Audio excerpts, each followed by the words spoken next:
काही मिसेल सबल kan do the hard labor.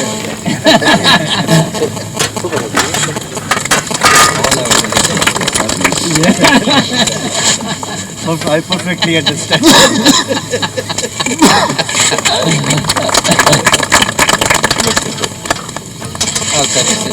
Say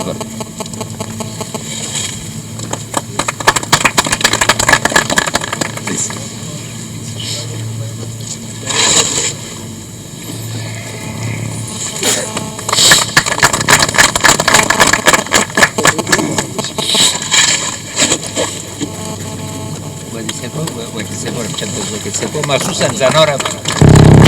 تاسو ملاتړ په دې ټولو کې او په اخر کې نړیوالي بانک نه آسیایي بانک نه او اسلامي بانک نه مننه کوم.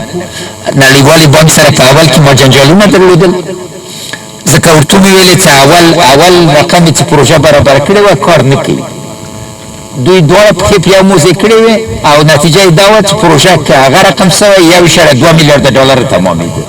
د افغانستان تاسې پوه سئ د پروژې د بریالیتوب لپاره ډېر مهم تصامیم ونیول. اول موږ فیصله وکړله چې دا پروژه یوازې د ترانزیت په پروژه بدله سي. که دا فیصله موږ نه وای کړې دا پروژه شنډه کېده. دوم د قیمت په باره کې موږ د قیمت په باره کې اساسي بدلون راوړ تر څو پاکستان کې ټول ولس د پاکستان له دې نه ګټه واخلي او باورمند سي. قیمت هم ځکه کم راوړ چې کیفیت باید اعتماد فضا باید راسي چې پس له هغه نه نور لوی کارونه په ګډه وکړو. او بله فیصله هم دا وه چې مخکې له دې نه چې تاجکستان او قرغیزستان او پاکستان کار شروع کړي موږ 2 کاله مخکې کار شروع کړو. له دې نظر نه له ټولو همکارانو نه مننه کوم او د افغانستان ستر ولس ته نن زه مبارکي وایم.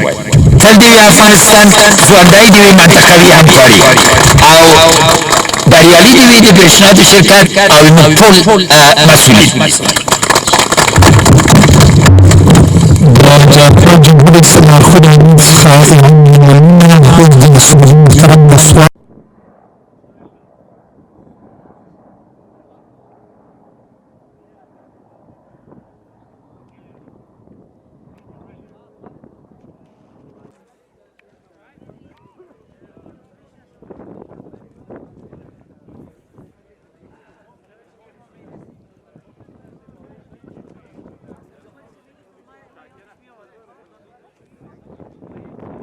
Rahim.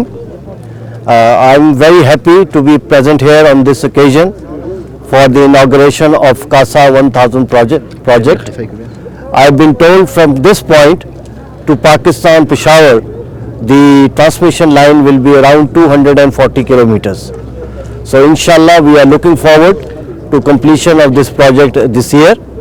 This project will bring a great economic boom both to Pakistan and to Afghanistan, and will not only be an energy corridor but another bond of great friendship between our two brotherly neighborly countries. Thank you. One question about